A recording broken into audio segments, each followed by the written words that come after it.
Muzaffarpur Kanchan Raj Muzaffarpur presented by DD Production House Sakri एलैया Diwali छोरी कर नठी ठोली सखी सहेली हमरा टोली आरके म्यूजिक के प्रस्तुत लोली संगे खेलब हुक्का लोली संगे खेलब हुक्का लोली संगे खेलब हुक्का लोली एलैया दिवाली छोरी कर नठी ठोली सखी सहेली संगे अइहा हमरा टोली संगे खेलब हुक्का लोली संगे खेलब हुक्का लोली संगे खेलब हुक्का लोली संगे खेलब हुक्का लोली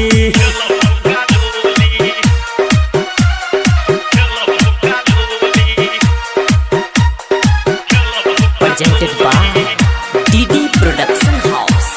Sakri 16 सिंगार तू कके अइहा यार दीपावली दिन हम करबो इंतजार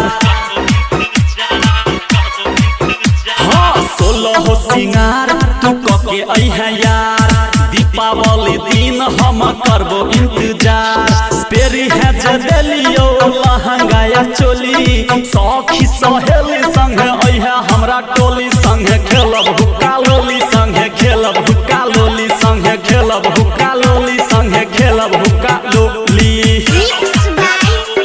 कंचन राज मुजफ्फरपुर कंचन राज मुजफ्फरपुर कंचन राज मुजफ्फरपुर presented by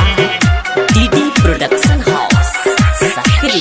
खुशियाँ मनेबै मिठाई खिएबै संगे संगे राइटर राजा से मिलेबै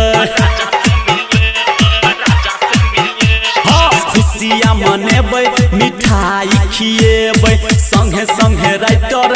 राजा से मिलेबै धर्मवीर धुरंधर के काटी है न बोली सखी सहेली संगे अइहा हमरा टोली संगे खेलब हुक्का लोली संगे खेलब हुक्का लोली संगे खेलब हुक्का लोली संगे खेलब हुक्का लोली एलैया दिवाली छोरी कर नठी ठोली सखी सहेली संगे अइहा हमरा टोली संगे खेलब हुक्का लोली संगे खेलब हुक्का